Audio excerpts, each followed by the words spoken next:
Hello everyone, welcome back to my educational YouTube channel commerce knowledge pool. मैं हूं professor Dishita Sethia और आज हम शुरू करने वाले 12th स्टैंडर्ड इकोनॉमिक्स का chapter number 2 utility analysis. Yes, ये चैप्टर काफ़ी इंटरेस्टिंग है बट उसी के साथ आपको पढ़ने में भी मज़ा आएगा। एंड स्टूडेंट्स, अगर आपने पहले के वीडियोस नहीं देखे, अगर आपने चैप्टर नंबर 1 चेकआउट नहीं किया है तो इस वीडियो में आपको डिस्क्रिप्शन में उसके लिंक मिल जाएंगे, तो अकॉर्डिंगली आप चैप्टर नंबर 1 को भी गो थ्रू कर सकते हो। And students, before that, if you are new to my channel, then please do not forget to like, share and subscribe to my channel. Even on your notification bell icon, ताकि आपको latest updates मिलता रहे. So now let's start with chapter number 2 of economics, that is utility analysis.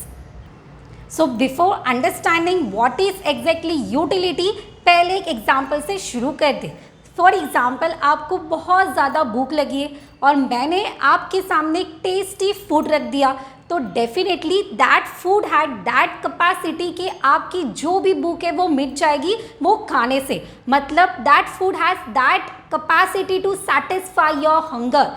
उसी को हम नाम देते हैं यूटिलिटी। अभी फॉर एक एग्जांपल लेते हैं, अगर आपको बहुत ज़्यादा प्यास लगी है तो वाटर हैज़ दैट कैपेसिटी कि आपकी जो भी प्यास है वो बुझ जाएगी। अगर आपने वो पानी पिया तो डेफिनेटली वो वाटर के पास उतना कैपेसिटी है कि आपकी जो भी थर्स्ट है वो चली जाएगी। इससे आपको कुछ तो समझ में आया होगा स्टूडेंट्स। ऑलरेडी आपने 11th स्टैंडर्ड में भी यूटिलिटी कंसेप्ट थोड़ा सा तो पढ़ा है। सो अभी देखते हैं एग्जैक्ट मीनिंग क्या है यूटिलिटी का। So utility is the capacity of a commodity to satisfy human wants. हर एक कमोडिटी में उतना कैपेसिटी होता है, हर एक कमोडिटी में उतना एक पर्टिकुलर वांट होता है कि वो आपकी जो भी डिज़ायर है उसको सेटिस्फाई कर पाए। So it is nothing but it is a capacity of commodity to satisfy human wants. और एक मीनिंग अगर हम देखेंगे तो in other words utility is a want satisfying power of commodity. Utility is what? Want satisfying power of commodity. हर एक commodity में उतना कैपेसिटी होता है कि आपकी वांट्स को वो सैटिस्फाई कर पाए। सो ये बेसिक सा मीनिंग है, आपको ये लिखना होगा। और हमारा भी क्वेश्चन का नाम है that is features of utility. अगर फीचर्स ऑफ यूटिलिटी आता है तो आपको पहले क्या लिखना होगा? मीनिंग लिखना होगा, उसके बाद आपको पॉइंट स्टार्ट करने होंगे। और ये क्वेश्चन में टोटल 10 पॉइंट्स है स्टूडेंट्स। तो अभी के वीडियो में हम 5 पॉइंट्स कंप्लीट करेंगे and in the next video हम रिमेनिंग 5 को कंप्लीट करेंगे। सो आइए स्टार्ट कर दे। पहला पॉइंट दिया relative concept. Yes, utility is related to time and place. Utility is what? Related to time and place. Example लेते आपको इजीली समझ में आ जाएगा। Woollen clothes have greater utility in winter. अभी जो वुलन क्लोथ्स होते हैं उसकी ज़्यादा यूटिलिटी, उसकी ज़्यादा वांट कभी होती है? विंटर में होती है as compare to summer. Second thing, sand has greater utility at the construction site. Sand का ज़्यादा से ज़्यादा यूटिलिटी, ज़्यादा से ज़्यादा रिक्वायरमेंट कहाँ पे होगा? कंस्ट्रक्शन साइट पे होगा। So it is a relative concept which is related to what? Time and place. So utility is relative concept which will differ as per the time and place.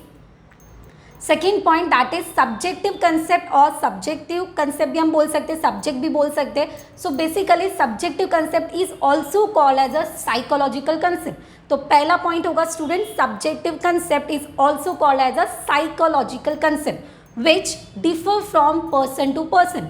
हर एक इंसान का behaviour अलग होता है, हर एक इंसान का टेस्ट अलग होता है, चॉइस अलग होता है, प्रेफरेंस अलग होता है।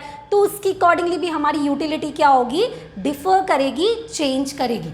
एग्जाम्पल लेंगे, stethoscope has more utility to a doctor than a layman. Layman मतलब कॉमन मैन के लिए स्टेथोस्कोप का यूटिलिटी कुछ भी नहीं होगा। अगर हम उसको स्टेथोस्कोप हाथ में भी दे देंगे कॉमन मैन को तो भी उसका कोई यूज़ नहीं करेगा, उसके लिए कोई फ़र्क ही नहीं पड़ेगा। बट अगर वही हम डॉक्टर को देंगे तो डेफिनेटली उसका यूटिलिटी बढ़ जाएगा। और एक एग्जांपल ले सकते हैं कि बुक स्टूडेंट्स के लिए बुक्स इंपॉर्टेंट होंगे, बट अगर आप पेरेंट्स के लिए बोलेंगे तो बुक्स इंपॉर्टेंट नहीं होंगे। तो also we can take text book और books are important for students. तो टेक्स्ट बुक और बुक्स का यूटिलिटी स्टूडेंट्स के लिए होगा बट पेरेंट्स के लिए नहीं होगा, बिकॉज पेरेंट्स का रिक्वायरमेंट अलग है, उनका प्रेफरेंस अलग है और स्टूडेंट्स का प्रेफरेंस अलग है। अगर और एक एग्जांपल लेंगे तो chalk has more utility to a teacher and not for a students. Chalk का यूटिलिटी टीचर के लिए ज़्यादा होगा as compare to students. Next point, ethically neutral concept. ये काफ़ी इंपॉर्टेंट कंसेप्ट है students. The concept of utility has no ethical consideration, that is it is morally colourless concept. ये एक ऐसा कंसेप्ट है जिसको हम नाम देंगे कलरलेस। कोई फर्क ही नहीं पड़ेगा, सिर्फ वो जो कमोडिटी होगी वो अपना काम करने वाली।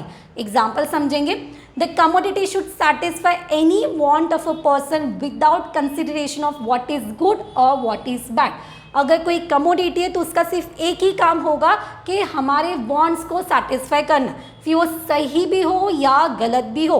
सो it is called as a colourless neutral concept. Example लेंगे आपको समझ में आएगा कि हम उसको कलरलेस क्यों बोलेंगे। For example, knife has utility to cut fruits and vegetable. एक नाइफ होगी, उसकी यूटिलिटी होगी, उसके पास वो कैपेसिटी कि वो फ्रूट्स और वेजिटेबल्स को कट कर पाएगी। और वही नाइफ किसी को हार्म भी कर सकती है, किसी का मर्डर भी कर सकती है, येस और नो। तो for example, that knife has utility to cut fruits and vegetable, that is a good concept. But वही नाइफ किसी को नुकसान भी पहुंचा सकती है।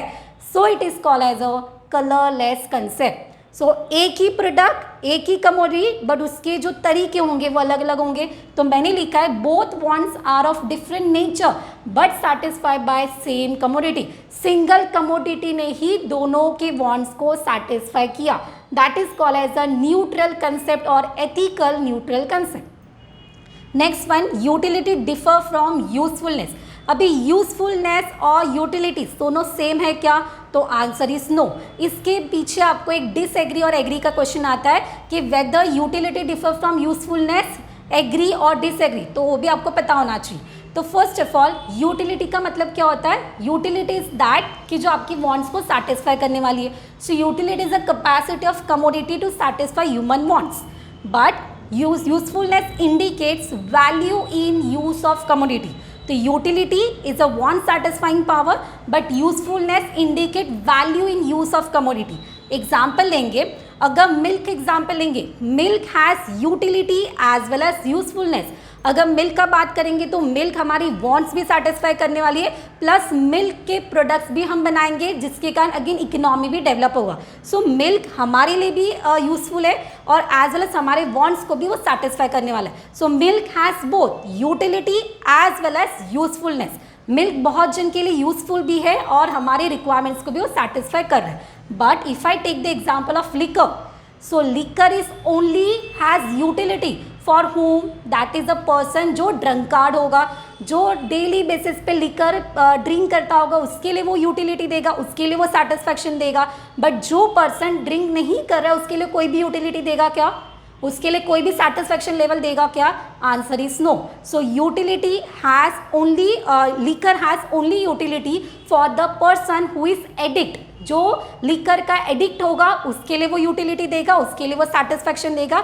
बट वो लिकर पीने से या द पर्सन जो लिकर पी रहा है उसको वो कोई भी यूजफुलनेस होगा क्या? उससे हमारा बॉडी अच्छा होगा? डेफिनेटली नो, वो हमें हार्म ही करने वाला है। So liquor only has utility for the drunkard, but उसका कोई भी उपयोग नहीं है, कोई भी यूजफुलनेस नहीं है। So utilities only has utility but not usefulness. दोनों एग्जाम्पल डिफर करता है। मिल्क के पास यूटिलिटी भी है एंड यूजफुलनेस भी है, but liquor has only utility for the drunkard but no usefulness because liquor is going to harm our body. And the next one, utility differ from pleasure. Yes, हमें ये तो पता है कि हम अगर कोई कमोडिटी यूज़ करते हैं तो हमारी वांट्स तो सेटिस्फाई हो जाएगी, बट वो हमें खुशी देगी क्या? तो not necessary. Every product not going to give a pleasure to us. तो यहाँ पे लिखा है कमोडिटी में possess utility but it not give any pleasure. Example अगर हम लेंगे इंजेक्शन, यस, अगर हम इंजेक्शन का एग्जाम्पल लेंगे तो इंजेक्शन लेने से आपका बॉडी तो ठीक हो जाएगा, बट इंजेक्शन जब आप लेंगे तभी आपको खुशी मिलेगी क्या? प्लेजर होगा क्या? Answer is no. So injection has only a utility to cure ourselves, ठीक करना, क्योर अवरसेल्फ, बट वो इंजेक्शन लेने से आपको खुशी तो नहीं होने वाली, दर्द ही होने वाला है। So injection has only utility but does not give any pleasure. So यहाँ पे हमारा खत्म होता है यूटिलिटी डिफर फ्रॉम प्लेजर। तो आई होप आपको 5 पॉइंट्स एकदम क्लियर होंगे। एग्जाम्पल्स आप पहले रीड करो तो इजीली आपको पॉइंट्स समझ में आ जाएंगे एंड रिमेनिंग 5 पॉइंट्स हम कंटिन्यू करेंगे in the next video. So till then, thank you all, stay healthy, stay safe.